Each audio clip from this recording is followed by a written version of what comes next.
At this point, the biggest questions I'm asking aren't who Kumiko will become in the future, not who is the Demon Lord, this or that. The two biggest ones, well, actually, I guess three biggest ones I have is one, what's Admindy's purpose, which this episode doesn't really touch upon too much. So the two biggest questions that this episode had me going with is kind of siding with the big question of what is the teacher's motive, because it very much feels like, well, the suspicion, the keeping things away from the party, that feels to me like that's a red flag. I mean, it feels like, are you working for the enemy side? What is the enemy side to you, right? So there's definitely some uncertainty with the teacher. And the biggest question I have surrounding Ariel and Kumiko would be, how do they become allies? Because this episode confirms, like, Kumiko did get the jump on Ariel, where she actually was able to invade Ariel's mind using her other brains. And while it's an issue, Ariel is without a doubt the strongest character that we've seen in this series. I mean, she not only one-shotted Kumiko, but she could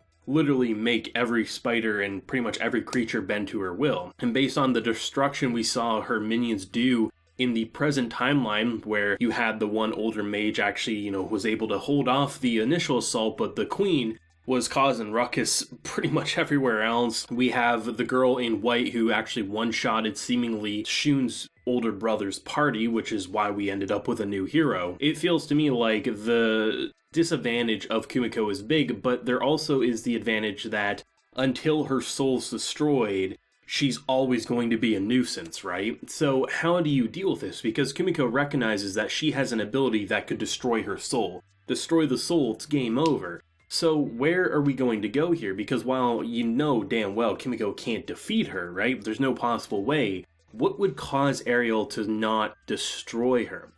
Is it something just happens with the other minds that causes her to actually be unable to? And even with that said, like, where would the relationship go from there, right? Because if you look at how all the other spiders operate, they fall in line. She controls every spider. The one spider who actually kind of goes against the chain of commands is someone who could potentially become that strong. So what would cause her to actually accept or, trust that something would happen? I don't know. I feel like it's going to be something along the lines of they both just kind of realize that working together is much more beneficial, especially considering Kimiko every step of the way. She says in this episode, I finally found a way to deal with Mama, and then in comes the Demon Lord. What the hell is wrong with this game? This game is shit. She was saying shit like that. It was hilarious. So maybe it's going to simply be Kimiko is just going to, she's going to find a way to survive multiple blows. I mean, if the opening is anything to go off of, Ariel's probably going to go absolutely haywire on her because it doesn't look like one of those pieces of animation that was made specifically for the opening. No, that's probably actually a fight scene that's in the works here, right?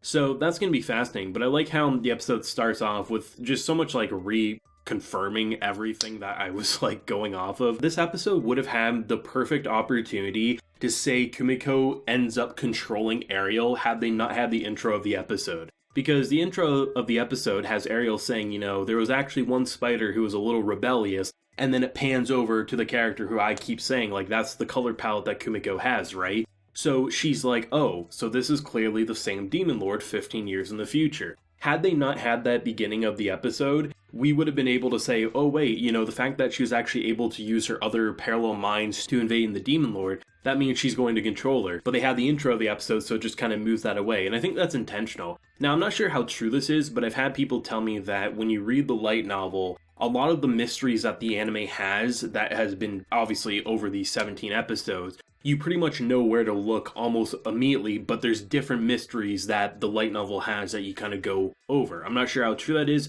but I have had multiple people say as such. But it's interesting how definitely, considering how, even if you look at the second opening, right, Japan and spoilers are a lot different than the West and spoilers. So in Japan, showing Kumiko versus the Demon Lord before she even met the Demon Lord, that's just how we go about it. But a lot of Westerners were like, wow, they really spoiled it. To me, I was like, well, I mean, we don't really know where that's going to go. That could be a red herring. I don't really focus too much into openings because they can be spoiler. But it is interesting because it almost feels like the anime was purposely trying to make you question a lot of things, but at this point it feels like it's really trying to just put the focus on, hey, it's more of a question of how they become connected versus who each of these characters are, right? And I mean, I actually had people point out how in the very first episode, at the 5-minute mark, Technically, at the beginning of the episode, you can actually see in episode 1 like something from like a spider's perspective, but at the 5 minute and some odd second mark, there's a screen grab that you can get where Kumiko's talking about how like what if her memories were planted into a spider's body, and then in this episode we see the same classroom spider. So it's just like,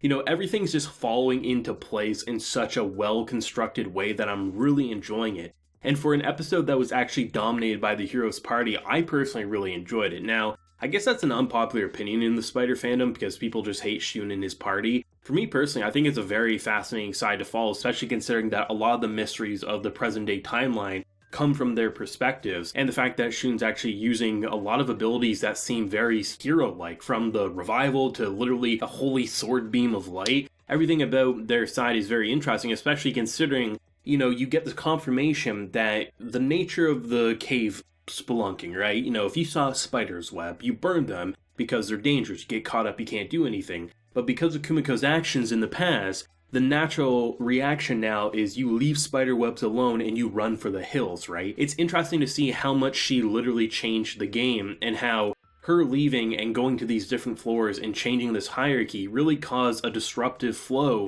that probably the mama spider was trying to avoid, because there was a hierarchy that's supposed to be followed. I'm not sure if it was like they were following Ariel's rules or something, or if it was just because they're creatures, that's just how they roll, and when you have a rebellious kid, well, you kind of eat them, but when that rebellious kid is more powerful than you, or potentially could be more powerful than you, then you kind of have to send in the cavalry. But it's interesting watching this episode and having so much confirmation and then just like exploration on the idea of dreams. Hsieh ends up having a dream in this episode, which sounds very like, kind of like the voice in their head when they're leveling up. It's a very familiar feeling, and I can't tell. I'm like, is that Admin D? Like, is that the voice we've been hearing? Or is this a completely different character? Is this God in this world, right? A lot of things happening to the hero that I feel like the church, that one religion where it was like, hey, if you know anyone who has any of these horrible traits, let me know and I'll kill them. I'm wondering if Hsieh's starting to get more answers to the world that maybe the teacher herself knows, right? Because without a doubt, the teacher knows way more than she's letting on.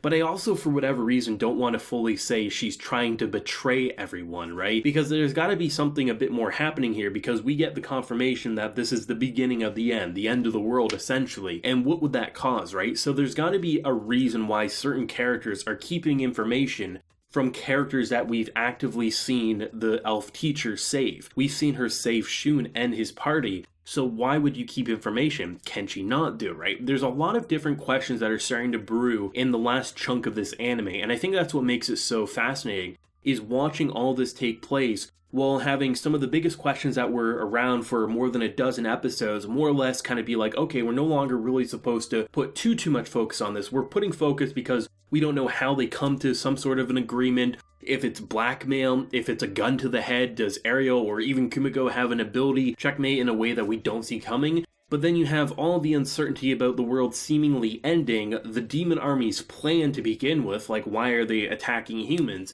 And there's a lot of fascinating things happening because of that, and I really appreciate how they constantly bounce around this timeline where you have things that are in the present. Pretty much it's easy to follow. Anything from Kumiko's spider-like body is the past. Everything else is the present unless those characters come into contact with her. But it's really interesting because the way they're bouncing around, while it was definitely confusing in the intro stages of the show, at this point you kind of understand the formula, and it just allows for it to really feel like they're building this really interesting puzzle that even though you think, okay, the puzzle's completed in certain ways, you realize it's one of those puzzles that had multiple pictures throughout it, and we're not even like a fifth of the way through. We're probably like a percentage of the way through, right? You can kind of make a theory on anything and you feel like it could work, and then by the time you get the actual confirmation, you go back and look and everything just kind of lines up perfectly. It's definitely one of the most well-written light novels, probably. I mean, I know the anime changes things, but I mean, in terms of the anime's writing, I love it, and more often than not, it seems like, based on people's telling me, it's a faithful adaptation, even if some things have been changed. So, I mean, the writing quality across the board is fantastic, and yeah, I mean, I'm excited to see where the last, 7 episodes we have left are going to go. Great stuff, and, that battle, I mean, I thought we were going to get it this week, but it kind of makes sense given how you one-shotted an opponent. You just kind of left because you didn't get any readings, right? Funny stuff, intense stuff, and goddamn, who knows where we're going from here. I mean, I thought we were having the battle this week and we got something completely different, so who knows how long it's going to be before we actually get what was seen in the opening. Maybe it'll be next week, maybe it'll be the week after, I don't know, but it's going to be something. Let me know your thoughts, feelings down below, your thoughts and theories, and how do you think that battle is going to go? Because we do get a glimpse of it in the opening, but it also feels like, I mean, is Kumiko going to, like, buy an ability that's going to let her regenerate on the fly a lot quicker? I don't know, there's definitely some theories you can make of that. If you enjoyed the video, leave a like, show your support, and hit that subscribe button if you're happy new around here. So until next time, everyone, please take care and have a good one.